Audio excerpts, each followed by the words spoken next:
Quem pode aqui admitir que já foi ingrato com alguém um dia na vida? Quem nunca? Já que está na moda falar assim, né? Quem nunca? Quem nunca? Outra frase está na moda é né? Né? Quem nunca? Hebreus, o capítulo é o 12, querido.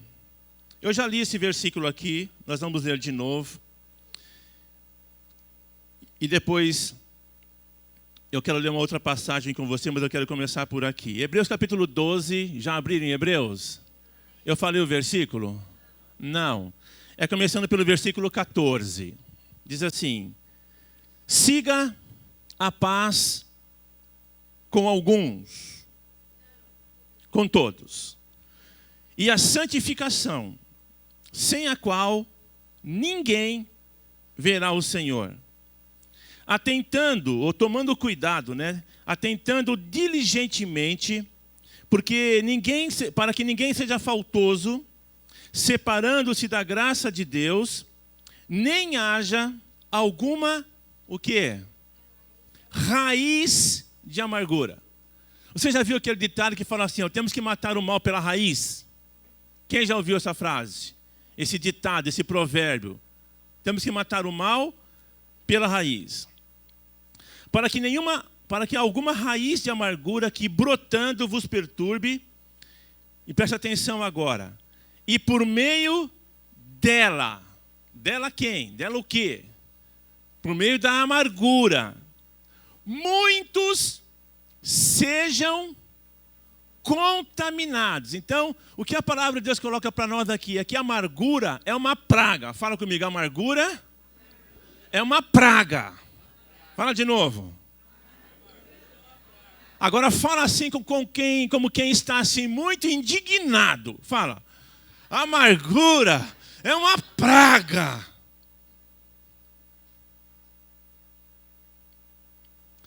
Nem haja algum impuro ou profano, como foi Esaú, o qual, por um repasto ou por uma sopa, vendeu o seu direito de primogenitura.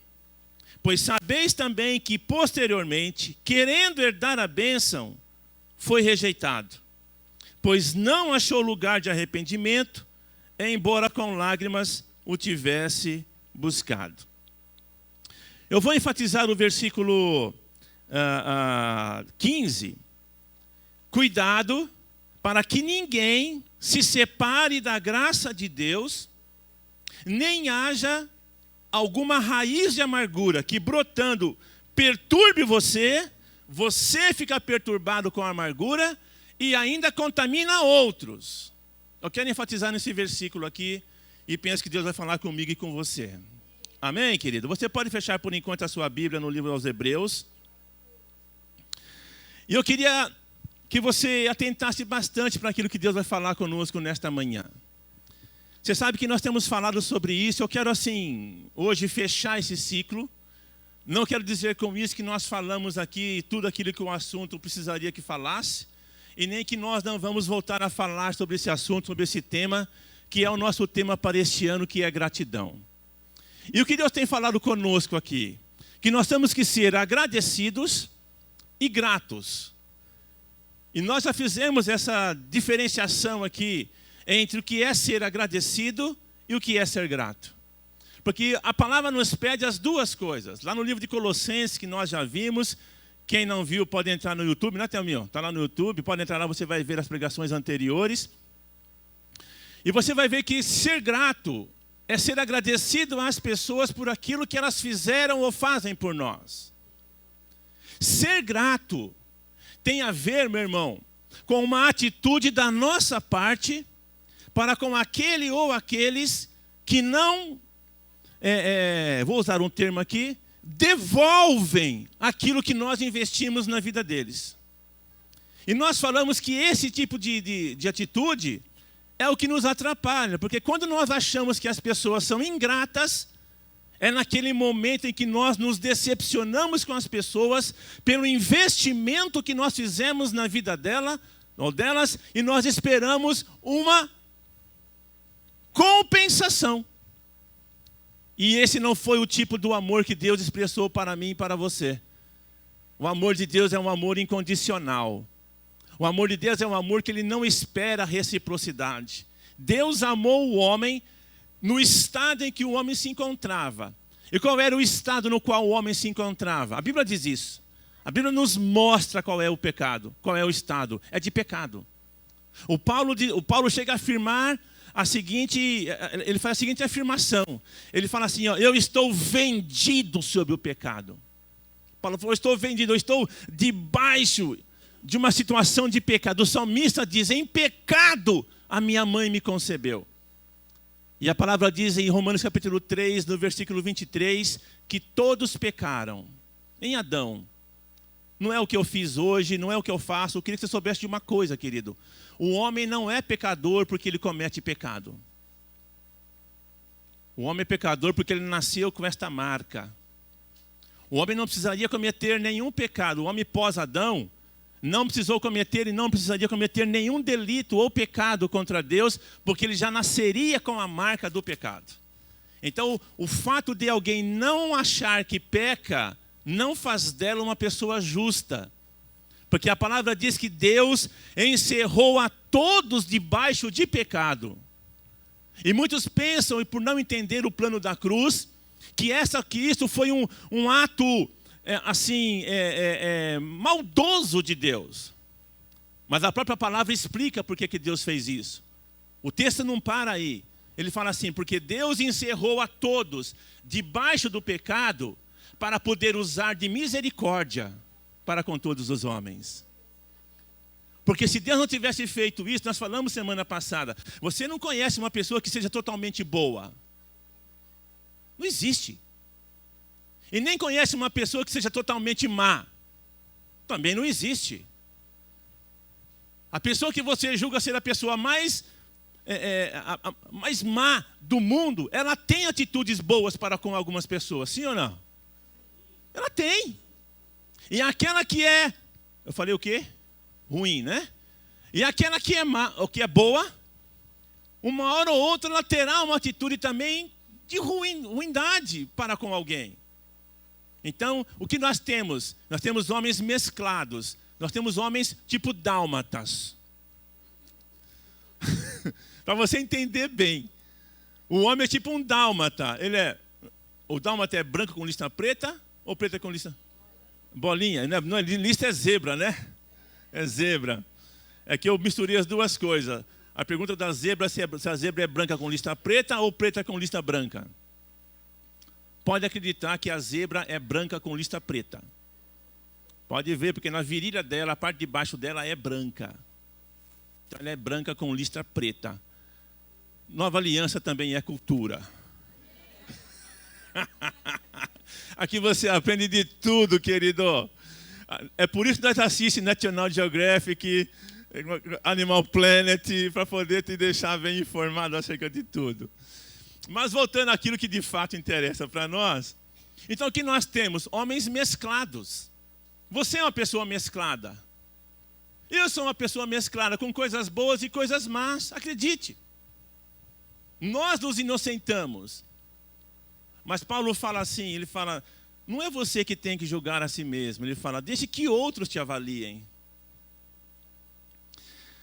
E nesta maneira de ser, Deus falou assim para si mesmo, né?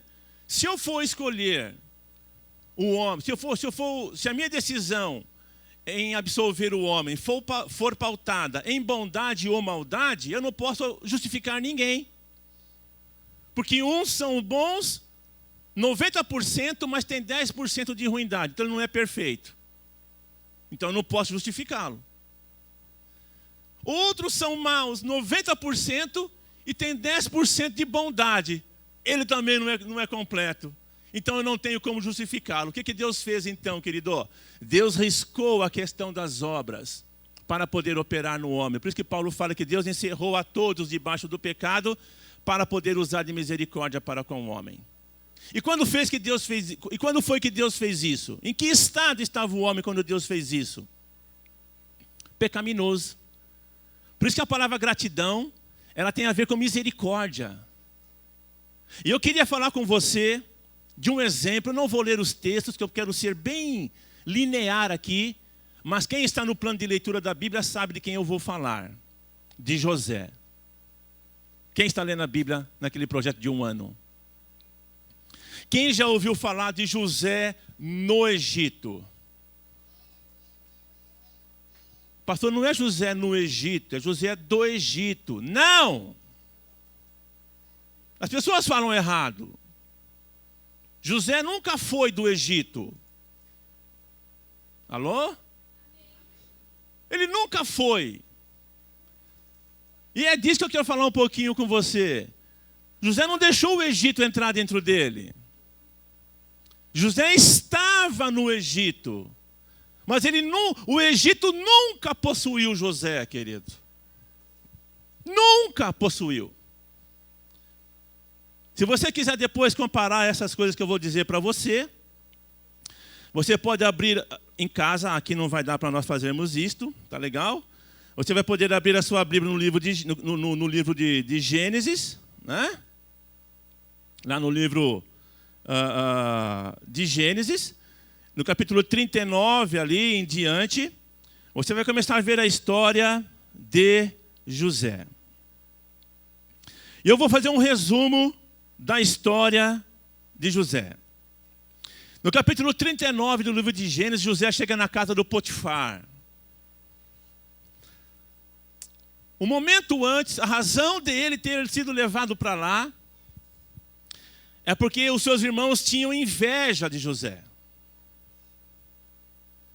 Ele era o irmão mais novo até então, e eles tinham inveja do José, porque o Jacó tinha uma predileção por José. E ao que tudo indica, assim como todo adolescente, José era meio cabeça oca. José não sabia hora de falar e hora de ficar quieto. Pastor, então não é só adolescente, não. Verdade. Não é só adolescente que é assim, não. A atitude que nós temos muitas vezes, embora tenhamos aí uma idade já avançada, no meu caso já vai chegando nos 60 anos. Meu Deus! Eu já falei que daqui 2 anos eu vou ficar sexy. Sexigenário, calma, não se escandalizem. 60 anos. Mas nós temos algumas atitudes como essa que eu acabei de ter agora de adolescentes. Né? De brincar e às vezes fora de hora.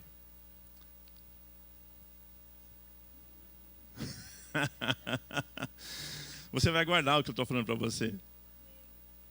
E o José, ele entregava os irmãos dele. Ele entregava os irmãos.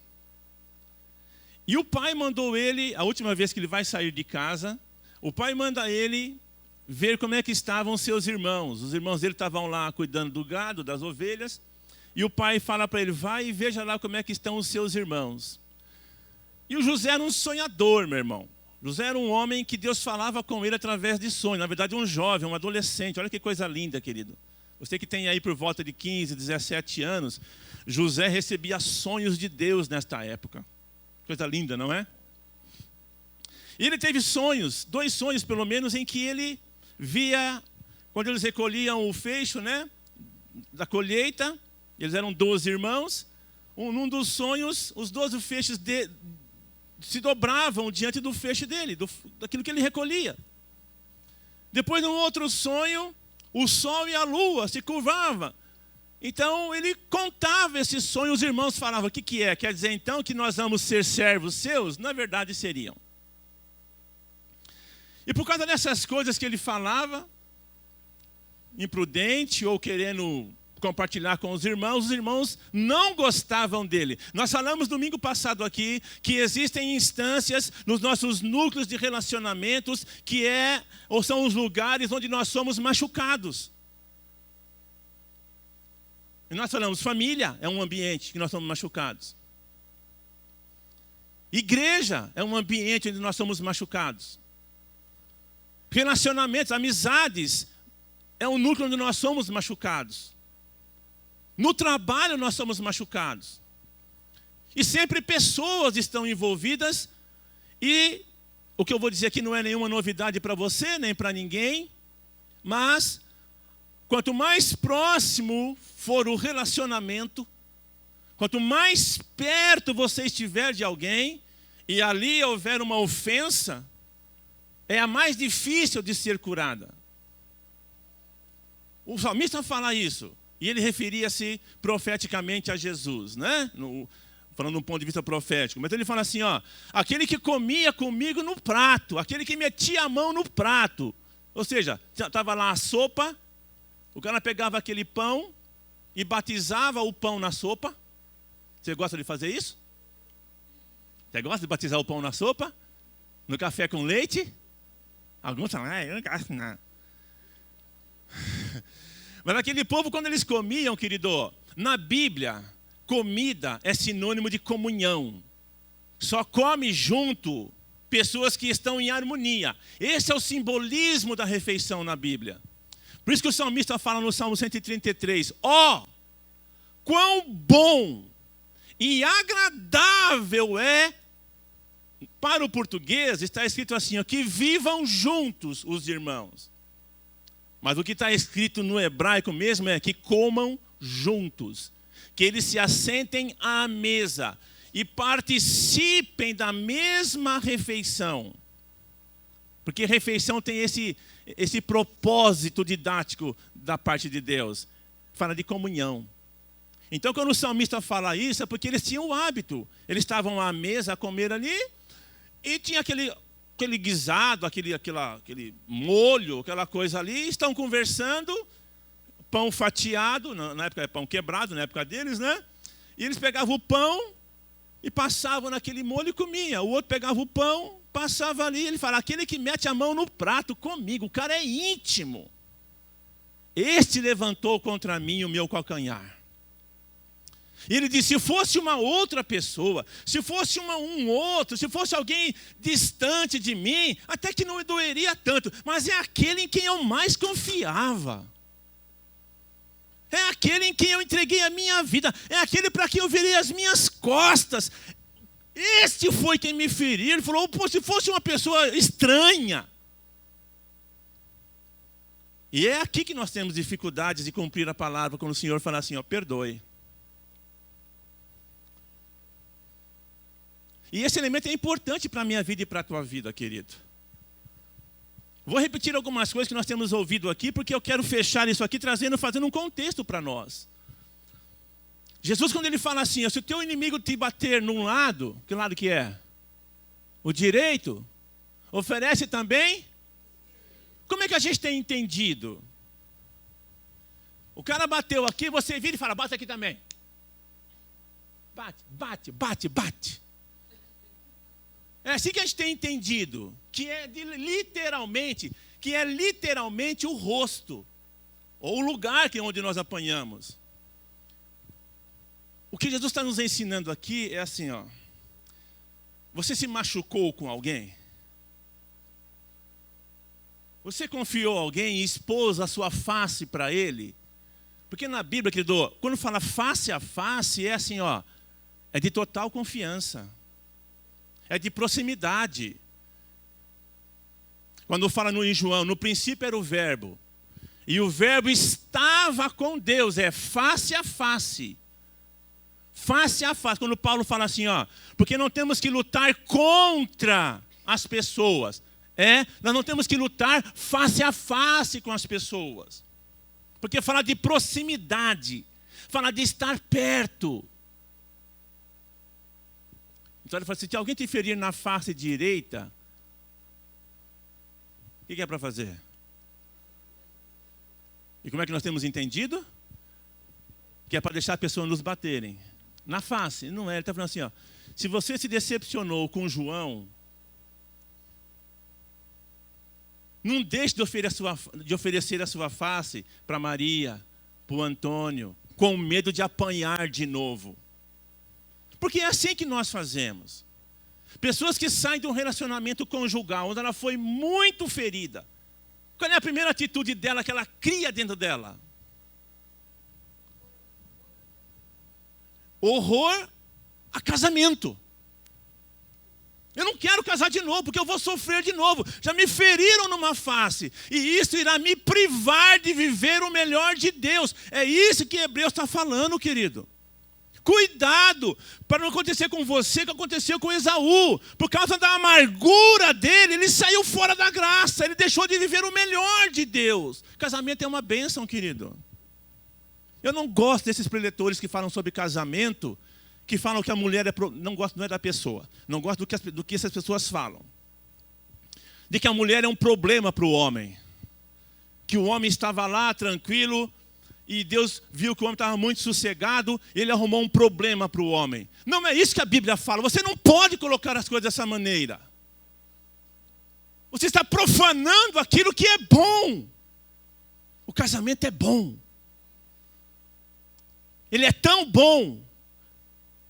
Ele é tão bom que quando Deus vai instituir o primeiro casamento, Ele fala assim, ó, não é bom. Não é bom que o homem viva sozinho. O que a amargura faz? Ela me separa dessa dádiva que Deus me concede. Porque agora amargurado, porque eu fui ferido num lado, o que eu quero? Distância de pessoas para viverem comigo num grau de proximidade para não ser ofendido novamente. É ou não é? Estou colocando o relacionamento conjugal porque é a área mais estreita de relacionamento que um ser humano pode ter. E eu acredito que seriam os lugares onde acontecem as maiores feridas. Então, quanto mais próximo, mais é a probabilidade de machucar. Eclesiastes fala assim, ó, melhor é serem dois. Como é que eu posso dizer que é melhor andar só? Mas é o que o mundo tem buscado hoje. As pessoas estão procurando se isolar. É ou não é? Não querem relacionamento, não querem proximidade. Por quê? Pelo nível, pela intensidade com que nós nos machucamos. E machucamos a outrem. Então eu começo a me afastar. E aquilo que era bom passou a ser ruim. Então eu não quero mais andar com ninguém, eu quero andar sozinho. Eu estou muito bem sozinho. Mentira, ninguém fica bem sozinho. E eu não estou falando a minha opinião. Essa é a sua opinião, pastor. Não é a minha opinião. Essa não é a minha opinião. Isso é o que a Bíblia diz. Não é bom que o homem esteja só. Eu vou fazer para ele uma companheira. Que lhe seja idônea, que lhe complete. Como é que a mulher é um problema para o homem, meu irmão? A mulher não é problema para o homem, ela é bênção. Eclesiastes diz assim, ó, é melhor serem dois do que um. Como é que você pode dizer, como é que eu posso dizer que eu posso viver uma vida sem ter amizade, sem ter amigos, se a Bíblia diz que é melhor serem dois? Jesus, ele veio para resgatar tudo aquilo que o inimigo está tentando contaminar, né? O que ele faz? Ele vai mandar os seus discípulos. Ele junta lá alguns daqueles que o seguiam. E ele separa 70 deles. E ele os manda de 2 em 2. Porque Jesus entendia que é bom ter alguém ao lado. Quando Eclesiastes fala que é melhor serem 2 do que 1, em relação ao casamento, o que ele fala? Porque na época do frio, lá em casa nós temos uma regra, uma lei, lá em casa. De abril até agosto nós não brigamos, né, filha? Nós não brigamos. De abril até agosto, por quê? Período do frio. Aqui foi que as pessoas inventaram o termo cobertor de orelha. Porque ele fala, melhor serem 2 do que 1, porque se tiver frio, um esquenta o outro. No trabalho, tem maior resultado, tem mais lucro. Se um cair, pastor, se você pensou assim, você está indo contra a Bíblia. Pastor, mas quem me empurrou foi quem devia me ajudar. Esse negócio de que se um cair, o outro levanta. Na verdade, quem me fez cair foi aquele que devia me ajudar. Ok, foi ele que falhou, não foi Deus, não foi a sua palavra. Alô, querido? Foi esse que deixou de fazer o que a palavra diz para ele fazer, para eu fazer. O Paulo fala isso. Por acaso se tornará Deus mentiroso? Porque as pessoas fazem ao contrário do que eles dizem e nas nossas experiências nós vivemos? Não vivemos aquilo que Deus falou? Não. Ele fala, a mentira do homem nunca irá perverter a verdade de Deus. Os homens agem de maneira contrária conosco e nós agimos para com outros de maneira inversa àquilo que a palavra fala. Mas isso não anula a verdade que está inserida naquilo que Deus falou. Eu não posso me deixar levar pelo momento, querido. E o José, o pastor está falando de José, vou voltar para o José. Porque o José me demonstrou isso para mim e para você. Os irmãos o invejavam. E quando ele sai de casa, o pai fala, vai lá ver seus irmãos e traga notícia para mim. E os irmãos fazem o quê? Fazem um acordo ali e vendem José. Família. Oi? Família. Algum irmão te vendeu já? Alguns já pensaram que eu sei. Pelo menos alguns, uns tempos atrás, publicaram no Facebook aquela figurinha que tem. Esse mês não vai dar para eu fechar, estou pensando em vender. Não é? Já viu isso aí, né? Aquelas bobagens que tem lá no Facebook. Então, talvez você colocou isso lá no Facebook. Estou pensando em vender e mandou para a pessoa de destino lá. Mas o José, os irmãos dele, querido, falam, vão vender. Uns queriam matá-lo. O José. Não, aí passou uma caravana de ismaelitas e ele é vendido e ele vai parar na casa de Potifar, que é o que nós lemos aqui. Onde está o José agora? Lá no Egito. Um oficial do Potifar, do faraó, chamado Potifar, tem uma mulher que tem o nome de Patifona. Se você não sabia o nome da mulher do Potifar, o nome dela era Patifona. Porque diz a palavra que aquela mulher vai colocar os olhos em José e vai dizer, vou pegar você, vou te pegar. Mas antes disso a palavra diz que o Senhor estava com José. Alô? Ali no versículo 5 mais ou menos fala, o Senhor estava com José. E ele abençoava todas as coisas do Potifar por causa de José. Olha para mim. Olha para mim.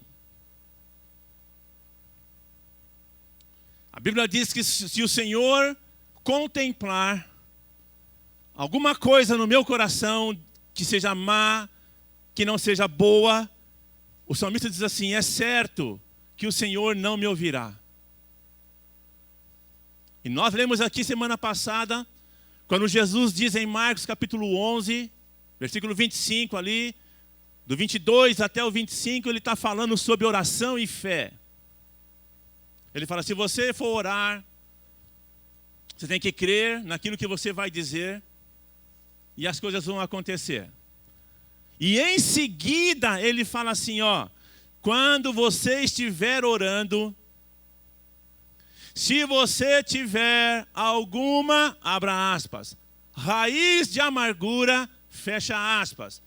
Se você tiver alguma coisa contra alguém no seu coração, perdoe. O que ele está ensinando para nós? Que a fé, sem o perdão, ela é inoperante. Ele está falando de fé e oração. E a Bíblia não foi dividida por capítulos e versículos como hoje está dividida. O Quem fez isso foi o homem, foi arranjo para poder melhorar a distribuição dos assuntos. Mas Jesus não parou ali. Ele ainda está falando de oração e fé. Ele fala, se você disser a este monte e não duvidar em seu coração, mas crer naquilo que você for dizer, esse monte vai sair do lugar. Mas ele fala, e quando estiverdes orando, fazendo o quê? Que oração que eu estou fazendo? Para o monte sair. E quando você estiver orando, pela sua cura, pela restauração da sua casa, por uma porta de emprego, pelos projetos de 2020, quando você estiver orando, se você tem alguma coisa contra alguém, aspas, raiz de amargura, arranque. Só tem um elemento que arranca, que mata raiz de amargura, é perdão. Não existe outro, meu irmão, é perdão. Ele fala, perdoe. E aí ele coloca uma coisa muito séria. Porque senão o pai também não vai te perdoar. Agora o negócio pegou. Agora ficou estreito. E imagina Deus ouvindo esta oração em alguns momentos da minha vida ou da tua vida. Pai nosso no céu, santo é teu nome, teu reino buscamos, tua vontade seja feita na terra como é no céu. Se na terra como é no céu, deixe o céu descer. Olha para mim agora, eu vou te fazer uma pergunta. O que desceu do céu para com os homens? Foi um perdão ou uma raiz de amargura? O que contaminou os homens na terra, pela expressão do céu na terra, o que veio contaminar os homens, foi a mágoa ou foi o perdão? Do céu? Eu falei errado? Então deixa eu corrigir a minha fala. O que desceu do céu e contaminou os homens aqui na terra? Foi a mágoa ou foi o perdão? Obrigado, perdão. Imagina essa oração nossa em certos momentos das nossas vidas, que depois vem, né? Seja feita a sua vontade, parou aqui o nosso cântico, não foi? Assim na terra, o pão nosso de cada dia. O que é isto? Isto é pedido. O pão aqui, tira da sua mente agora essa mentalidade de pão, trigo. Essa expressão, o pão nosso, o pão, era uma expressão que simbolizava, que resumia as necessidades. Quando Jesus fala lá em Mateus capítulo 6, não fique ansioso pelo que você vai comer, beber ou vestir. Ele faz um resumo das necessidades do ser humano. Ele fala, o pão nosso de cada dia, dá-nos hoje. Logo em seguida, o que ele engata? Quem conhece a oração do Pai Nosso? Vamos orar a oração do Pai Nosso. Pai Nosso, que estás no céu, santificado seja o teu nome. Venha a nós o vosso reino. Seja feita a tua vontade, assim na terra como no céu. O pão nosso de cada dia, dá-nos hoje.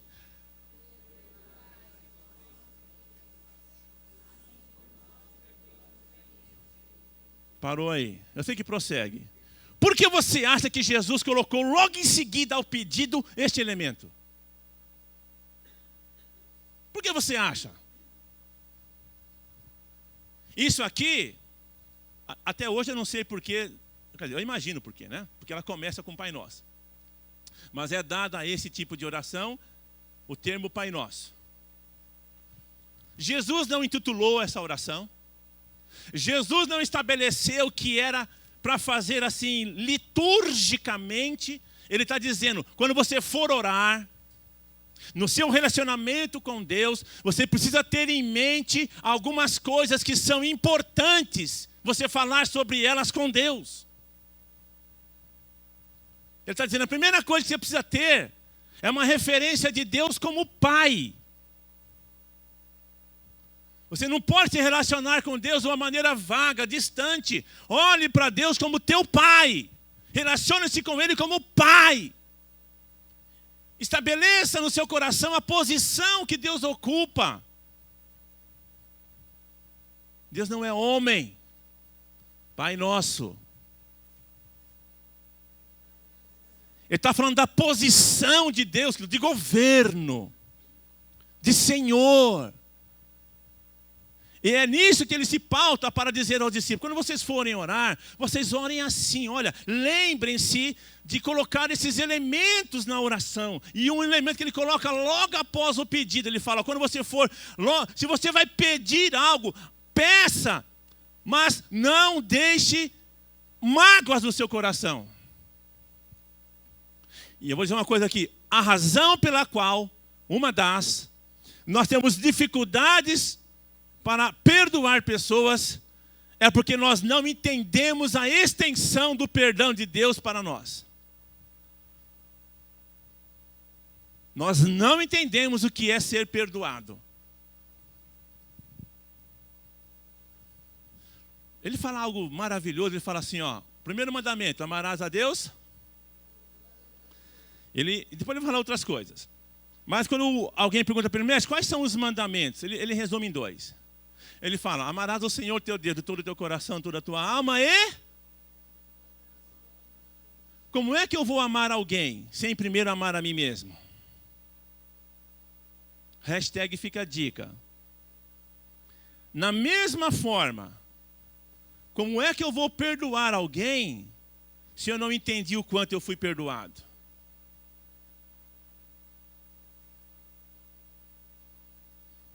Alô? O dia que eu entender, que nós entendermos o que de fato Deus fez pelo homem, pode acreditar, nós abrimos a porta do perdão na nossa vida, para com os outros. Porque aí eu vou entender quem eu era. O meu estado lamentável, deplorável. E o que Deus fez por mim.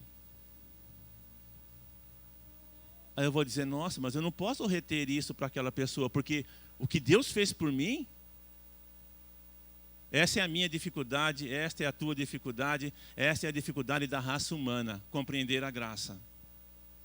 Por isso que o autor aos Hebreus fala assim, ó, cuidado, para que você não se afaste da graça. Sabe por quê, querido? Porque a graça, o entendimento da graça, me faz ficar próximo do amor de Deus. E perceber o que João quis dizer quando ele falou assim, ó, Deus amou o mundo. Não, ele não amou o mundo de tal maneira. Ele amou o mundo de tal maneira que ele não levou em conta as ofensas. Quando eu entendo isso, há um louvor que nós cantamos aqui, né? Eu nunca saberei. Nunca saberei o preço. Eu nunca saberei. Eu nunca saberei. E essa dificuldade nossa em dimensionar o amor de Deus é que cria em nós resistência para a expressão do amor de Deus que já está derramado no meu coração, no coração de todo aquele que nasceu de novo pelo Espírito Santo para com o outro. Mas o José nos ensina algo. Onde é que está o José agora, querido? Na casa do Potifar. Diz o texto que ele está fazendo o homem prosperar, porque Deus era com ele. Ora, se a Bíblia diz que se Deus olhar para o meu coração e encontrar nele iniquidade, ele não vai me ouvir, então é porque José tinha um coração limpo. Posso pensar assim? Posso pensar assim? Que o coração de José não tem mágoas para com os seus irmãos?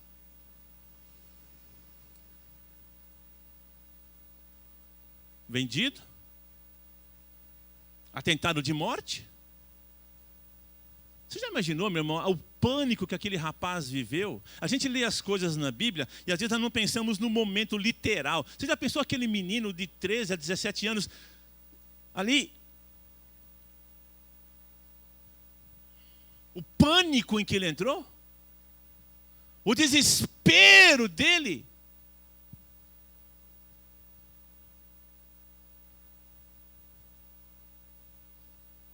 A psicologia diz isso para nós, que a nossa identidade ela é formada no ambiente em que nós crescemos. E pessoas que vivem esse tipo de experiência desenvolvem dentro delas traumas, coisas que são de difícil acesso. Mas eu quero dizer para você que o Espírito Santo consegue chegar lá. Ele consegue. Mas não bastasse isso, o cara está fazendo as coisas certinha. Certinho. E como é o nome da mulher mesmo? A Patifona olhou para ele e falou, é meu. E ela compra o ingresso para o Hopi Hari, compra o ingresso para o pessoal ir assistir Frozen, manda o pessoal para o shopping, para o cinema. Porque o texto diz que teve um dia em que não havia ninguém na casa. Não tinha ninguém na casa. Ela foi estratégica. Ela deu ingressos para o cinema, para o Hopi Hari. Esse cara foi assistir Vingador, foi assistir um monte de coisa. E ela colocou uma bota, uma calça leg, uma jeans por cima, uma blusa cacharel e um roupão. Um sobretudo. Porque é assim que uma mulher faz quando quer seduzir um homem, não é? Ela bota a bota até o joelho. Claro que não. Bom, vamos resumir a história.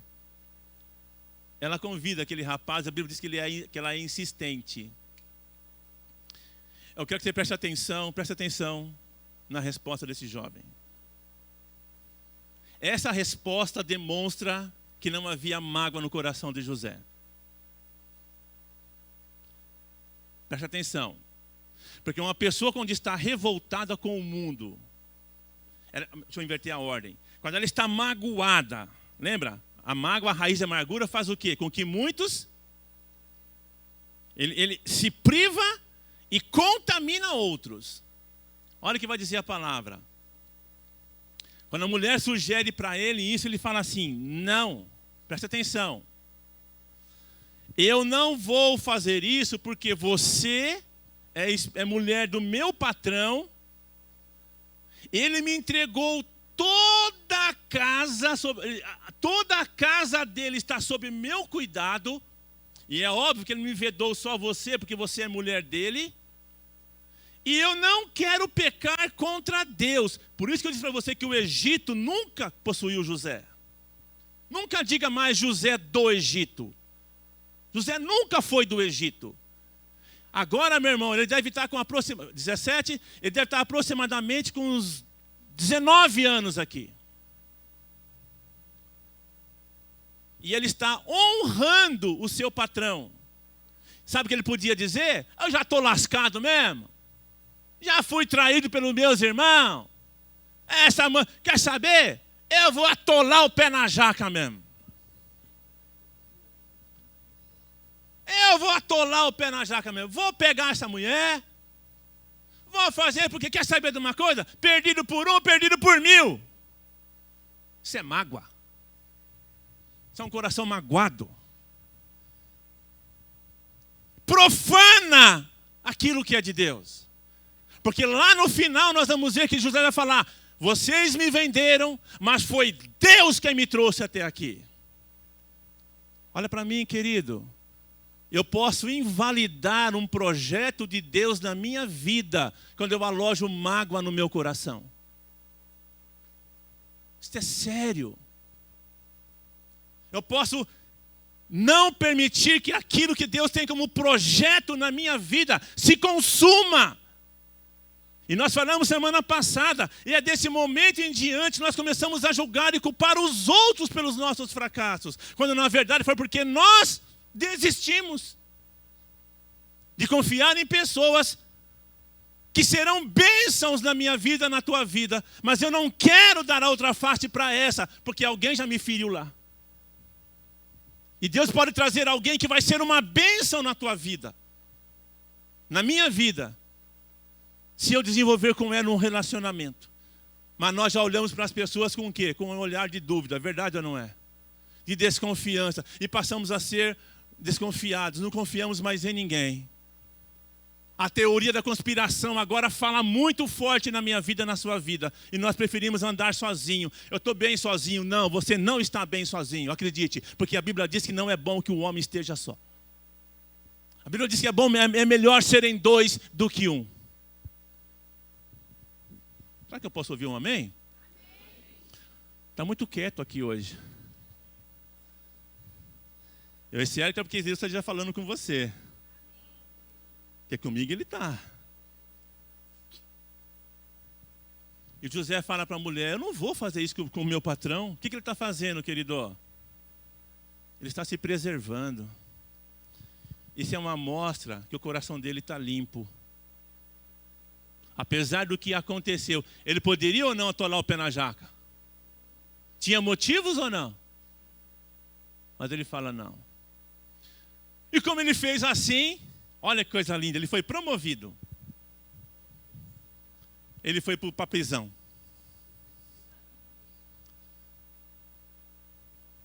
Ele foi para a prisão. Que promoção, hein? Por que ele foi lá? Acusado de estupro. É o que a mulher vai falar, que ele tentou estuprá-la. Ela vai pegar a prova, ela vai pegar a roupa dele e vai falar, ó, aquele hebreu. Como eu gosto quando ela fala isso, como eu gosto quando ela fala isso. Porque ela está separando, ele não é egípcio, ele é hebreu. Diga amém. Ele é hebreu, ele não é egípcio. Ela fala assim, aquele hebreu veio aqui e ele, pau como ele está pagando, tentou me pegar aqui, bababá. Ela fala para os empregados da casa, depois fala para o marido, ele vai para a prisão. Mas o rapaz, fala comigo, quem não tem mágoa, prospera. Fala de novo. Fala de novo. O rapaz está na prisão. E o que acontece com ele lá? E o Senhor deu graça a José diante do carcereiro-chefe, de maneira que o carcereiro-chefe colocou José como chefe de todos ali naquela prisão.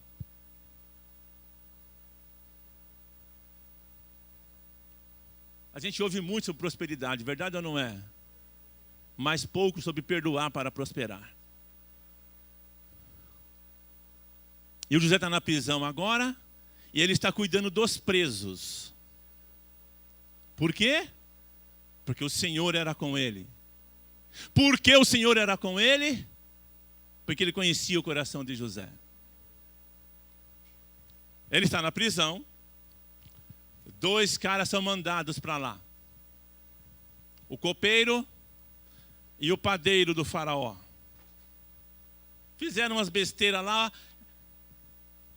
foram jogados na prisão. E diz o texto que o José tinha que servi-los. Eles vão sonhar. José está lá. Se fosse um de nós, talvez, reclamando, murmurando. O José está trabalhando, porque olha o que o texto diz, que tudo que ele fazia bem feito. Quem já leu Gênesis 39? Já passou lá? Então você leu isso. Que tudo que José fazia na prisão, ele fazia bem feito. Uma pessoa que está... ela fala de qualquer jeito. Também tá bom. Assim mesmo. E os caras vão ter sonhos. E vão contar para o José o sonho. José escutou o sonho. Um contou para o outro, José só de olho. José era uma parabólica, né? Só de orelha. E ele falou pro copeiro. Falou, ó, o teu sonho significa que daqui 3 dias o faraó vai te reintegrar e você vai servir diante dele de novo. E o padeiro, e eu? Falou, seja Elvis. Os seus 3 dias, o seu sonho significa que daqui 3 dias o faraó vai pendurar sua cabeça e as aves vão comer você vão comer sua carne. E o José falou para o copeiro, quando você estiver diante de Faraó, que você for reintegrado diante dele, lembra de mim, cara. Seja agradecido. Alô? Alô? Seja agradecido, porque eu te ajudei, cara. Uma mão lava a outra e as duas. Esse também é velho, hein? Nossa! Bom, deixa eu tomar uma aguinha.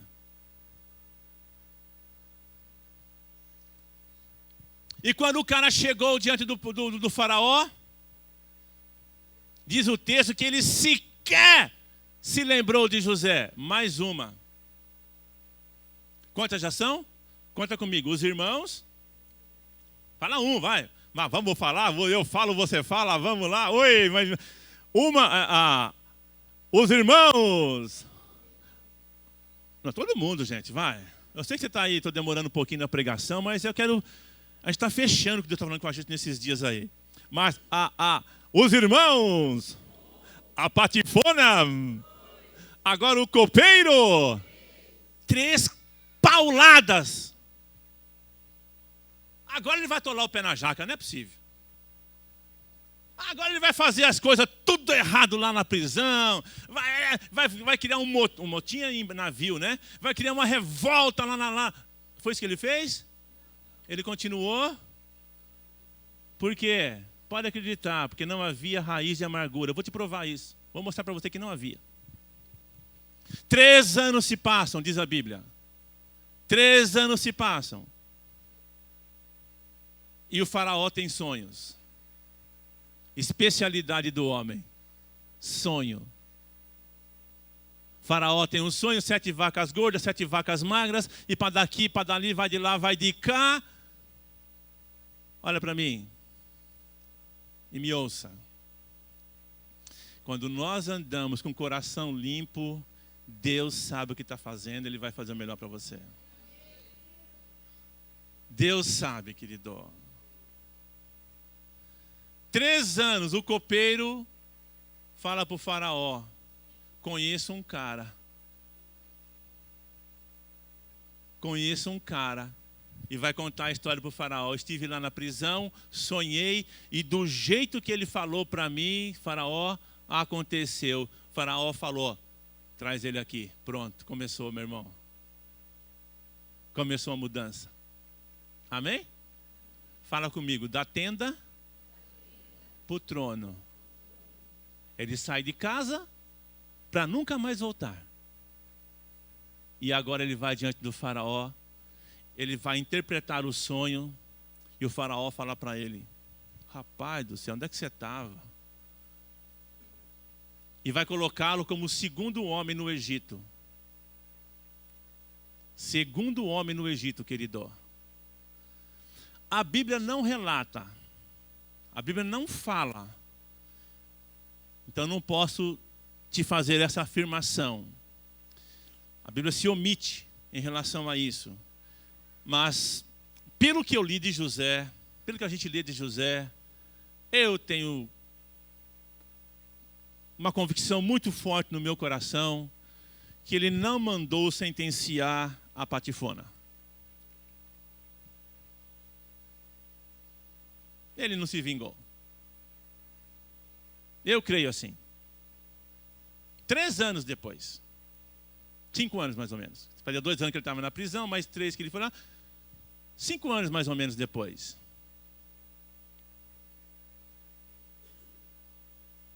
Porque o que ele vai fazer com seus irmãos demonstra que ele não tem ira no seu coração. Ele está agora como o 2º homem do Egito. Fome na terra. E quem vai lá para o Egito? Uns tais lá de Canaã vão descer para o Egito e vão comprar comida da mão dele. Vou resumir a história. Ele não se revela com seus irmãos. Ele vai lá, prende um irmão, o mais novo, pede para ficar um no lugar do outro. Quando o outro voltar, o mais novo vier, ele vai soltar e tal. Mas ele não resiste e ele se revela aos seus irmãos. Amém? Resumir a história. O pai morre. E os irmãos têm medo. E sabe o que ele faz? Ele fala: não tenham medo. Eu vou cuidar de vocês. Eu vou cuidar dos filhos de vocês. Eu vou sustentar vocês. Ele dá um banquete para os irmãos. E fala para os irmãos: por acaso estou eu no lugar de Deus? Porque os irmãos têm medo que ele retalhe. Ele fala: por acaso estou eu no lugar de Deus? E ele coloca os seus irmãos em tranquilidade, deixa os seus irmãos tranquilos, e ele vai viver a vida dele, e vai morrer com 100 e poucos anos, abençoado, e tendo deixado um legado para mim e para você, querido. Esse rapaz ficou longe da sua casa, 120 e poucos anos longe de casa. Ele saiu e se tornou uma pessoa pobre. Ele não era, o pai dele era rico, mas ele se tornou uma pessoa pobre. Ficou o segundo homem mais rico do mundo então conhecido, porque o Egito era a grande potência mundial. E ele sabe lidar com essa transição. Ele sabe lidar com isso, querido. Ele sai do nada para o tudo. E o coração dele está limpo. Está zerado. Então José nos ensina, queridos. Nós temos exemplo que é possível, sim, sermos machucados e sairmos com o nosso coração limpo. Você crê nisso? Essa história é linda. História fantástica.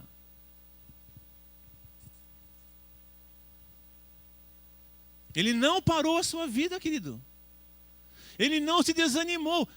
Ele poderia, vou voltar lá no tempo, ele poderia, naquele dia, na casa de Potifar, ter colocado um ponto final no projeto de Deus para a sua vida. Mas ele não colocou.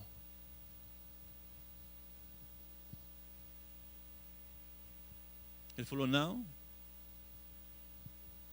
eu sei quem eu sou. Amém? Não se esqueça quem você é. Você é filho de Deus. O Espírito Santo está no teu coração e te capacita, me capacita, meu irmão, a vencermos essas coisas. A gente lê a história de José, parece que é fácil. Mas você já pensou aquele menino? Todo esse trajeto de vida, um homem com 20 anos de idade ter vivido tudo isso já? Ele não tinha alguém para treiná-lo para essas coisas. Foram experiências vividas. E ele termina o seu dia como uma pessoa importante e sem rancor por ninguém.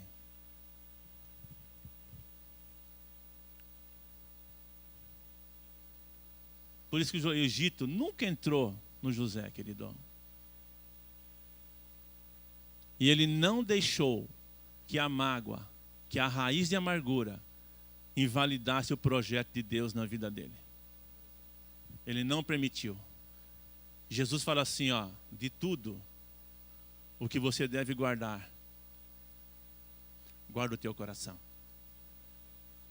Guarda o teu coração. Por que ele fala para guardar o coração?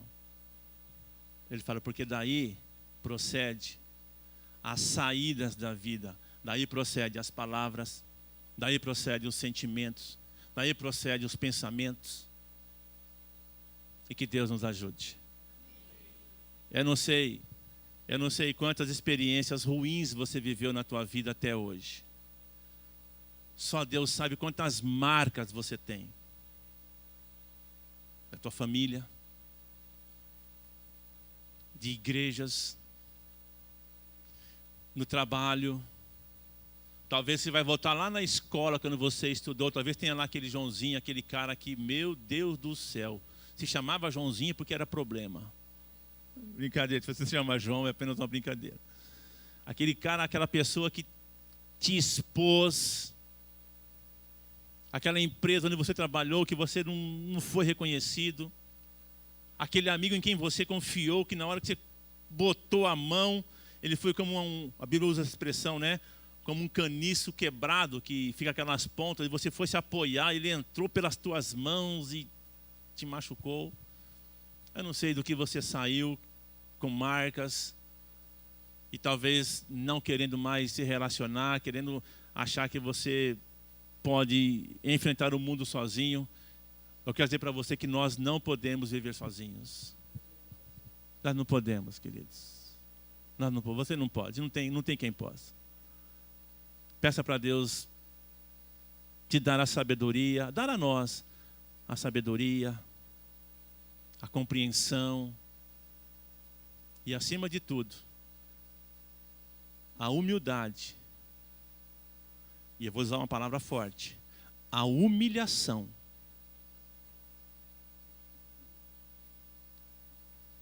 De arrancar essa raiz de amargura. Arrancar. Deixar o Espírito Santo entrar aí e começar a cavar.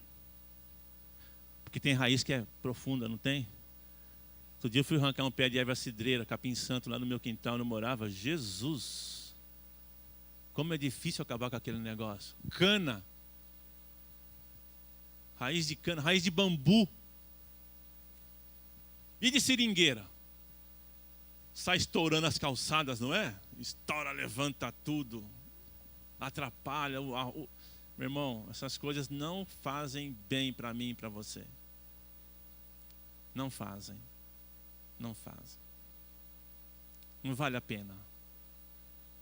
Ah, pastor, eu não consigo. Eu na verdade, olha, faz 10, 15, 20 anos que eu estou tentando e eu não consigo não. É uma coisa que é demais para mim.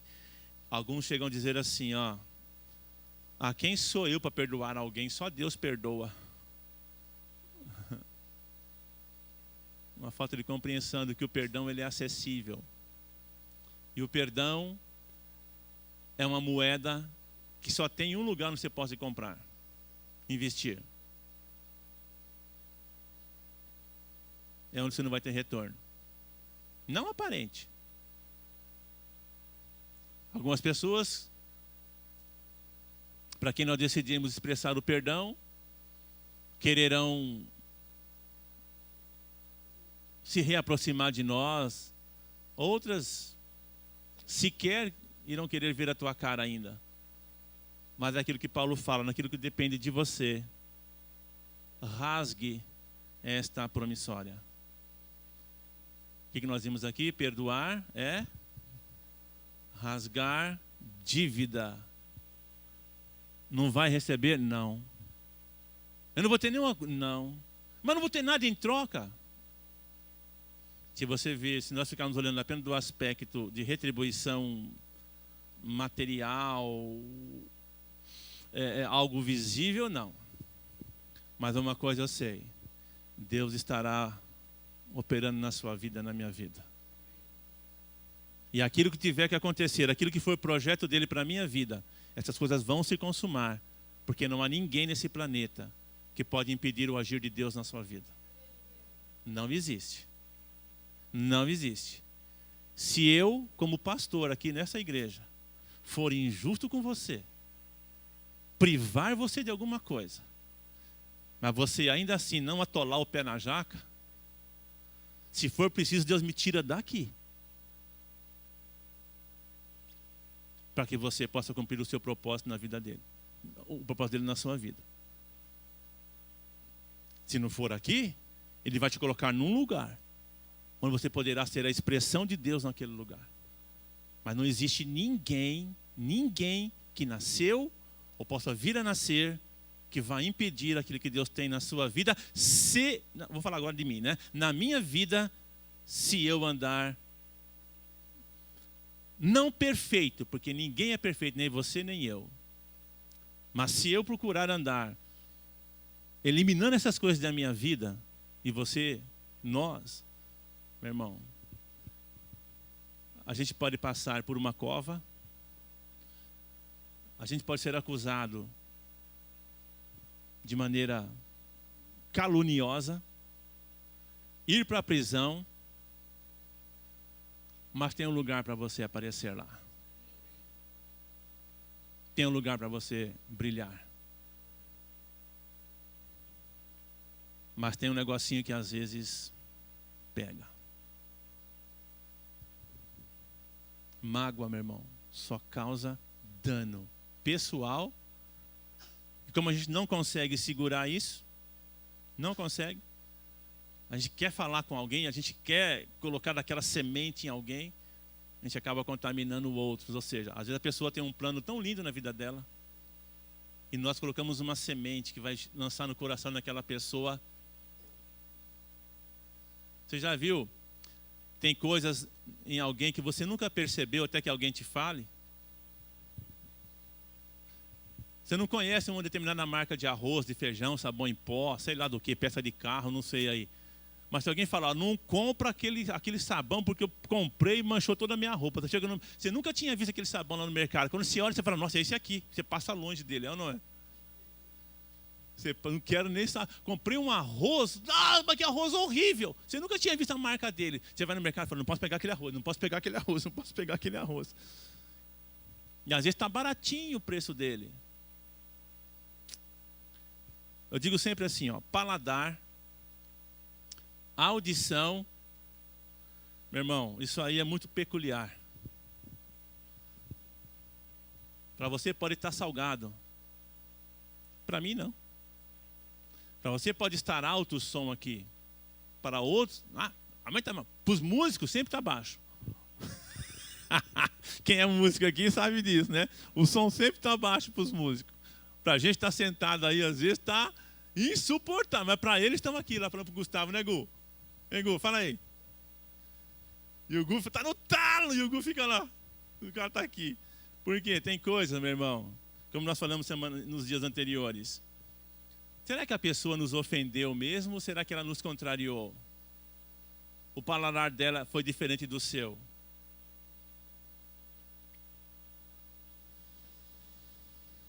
Então o que nós temos que ser a partir de agora? Criteriosos, sim ou não? Se foi ofensa, não, pastor, eu já fiz a análise, é ofensa mesmo. O cara quer ver minha caveira mesmo. Não tem jeito. Só tem um jeito, tem sim.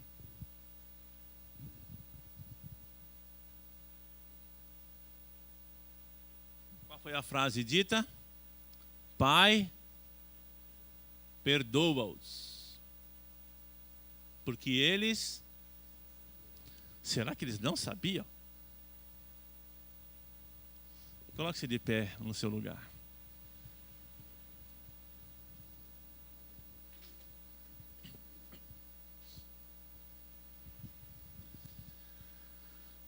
Como eu disse a você, nós não falamos tudo. Na verdade, nós só arranhamos essa. Olha, eu tenho que perdoar esse cara todo dia. Ó. Te amo, Zirdão. Eu já falei que eu não gosto dele. Não gosto. Eu amo. Amém? Como é que você sabe que eu amo? Você não sabe. Você está brincando com você, meu irmão. Nós não encerramos aqui o assunto, nós só demos uma pincelada, porque isso, meu irmão, não se trata de púlpito. A gente passa a informação. Então eu quero ser bem preciso com você nesta manhã.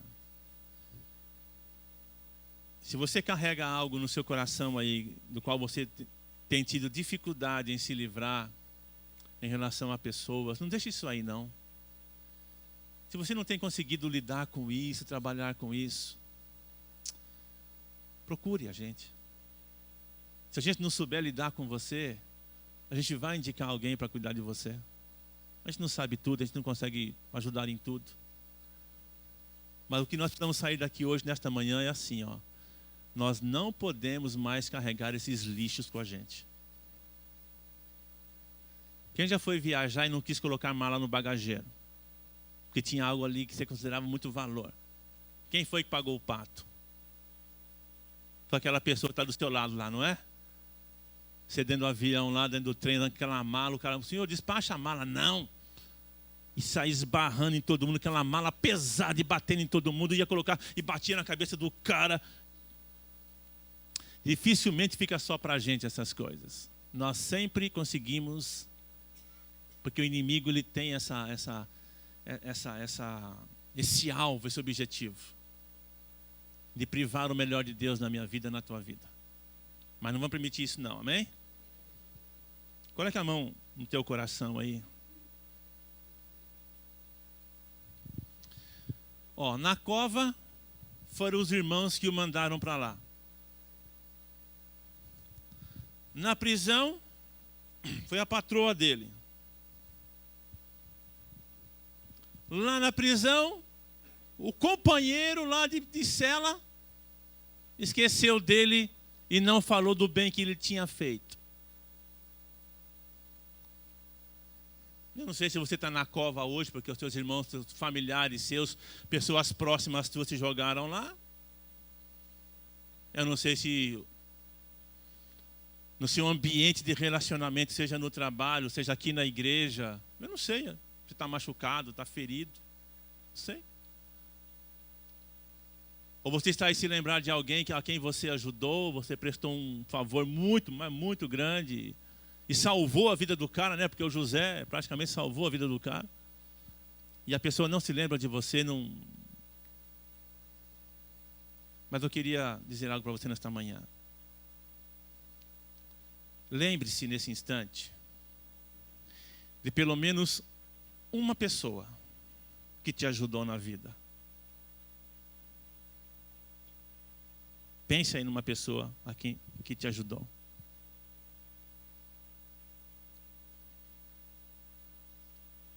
Porque lembrar-se daqueles que nos fizeram mal é a coisa mais fácil que tem. Diz um ditado que quem apanha nunca esquece. Quem bate, esquece. Mas quem apanha nunca esquece. Então lembrar-se de quem bate em nós é a coisa mais fácil que tem. O mais difícil é lembrar-se de quem nos ajudou.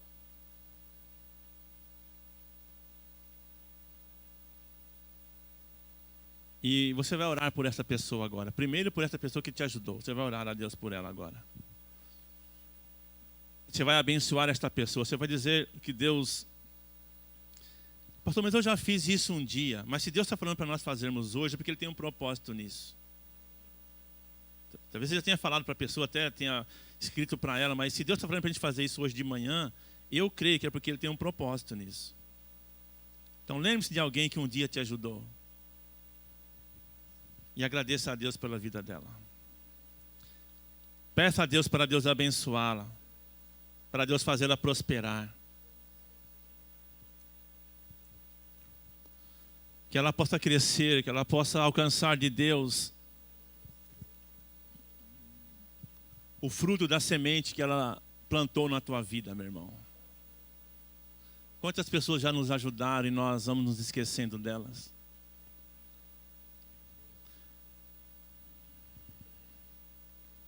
O apóstolo Paulo diz assim: sede sempre agradecidos.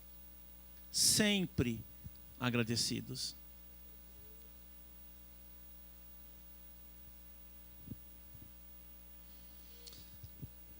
O que Deus põe no meu coração nesta manhã é que muitas vezes a nossa falta de gratidão também, de sermos agradecidos, é que permite que essa erva daninha da mágoa, do ressentimento,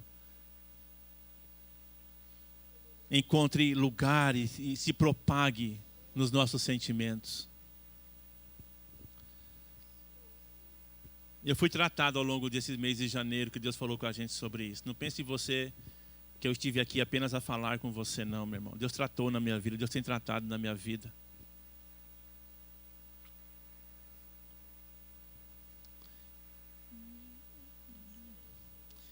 E agora você vai orar.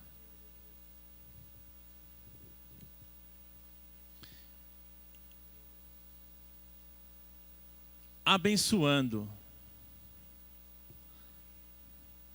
aqueles que têm machucado você. Ah, pastor, eu não consigo. Consegue sim, querido. E é importante que você faça isso agora. É importante.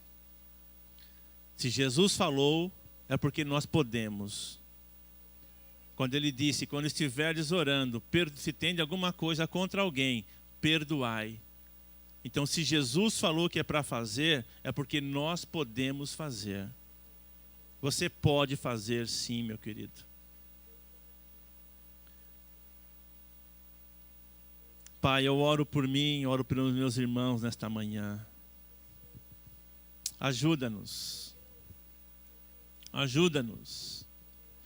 Eu sei que enquanto o Senhor falava conosco, pessoas vieram à nossa mente, pessoas vieram, lembranças de situações, palavras, atitudes.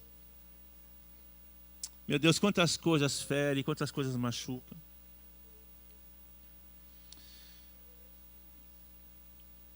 Meu Deus, que o Teu Espírito Santo nos quebrante nesta manhã, que o Teu Espírito Santo mexa em nossas emoções e em nossas decisões nesta manhã. E ainda que nós não consigamos encontrar razões para justificar essas pessoas, para achar que elas merecem o perdão, meu Deus, o Senhor não nos dá esse direito, então que nós possamos entender que nós temos que obedecer a Tua palavra. E que isto é uma decisão.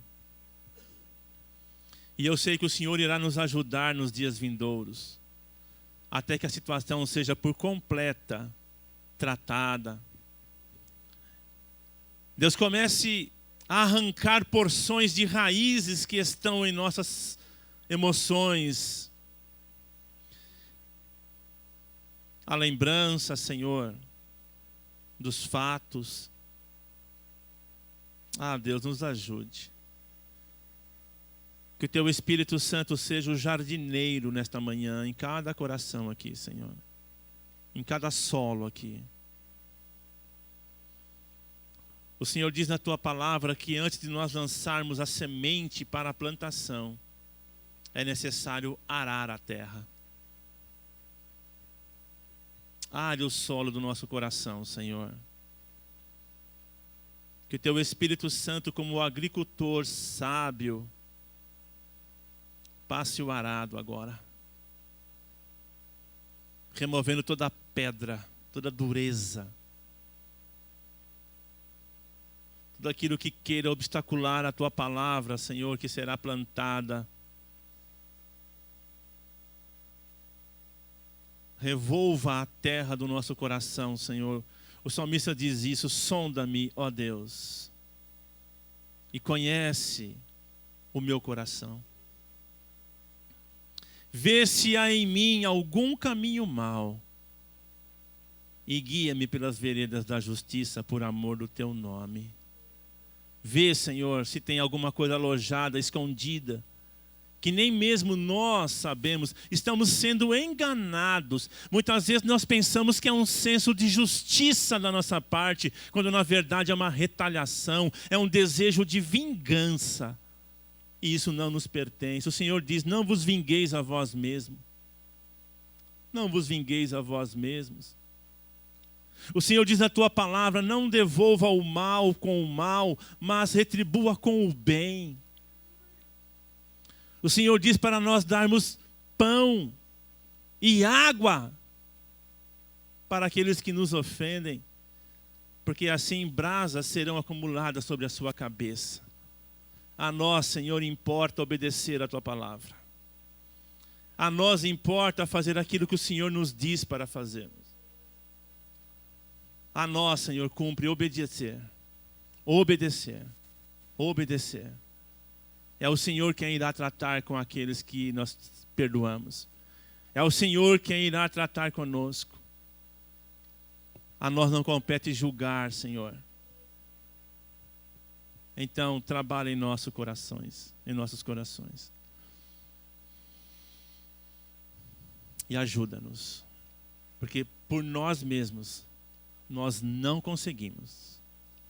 O Senhor disse, sem ti nós nada podemos fazer. Em nome de Jesus. Amém? Amém, querido? Pode se assentar. Aleluia. Graças a Deus.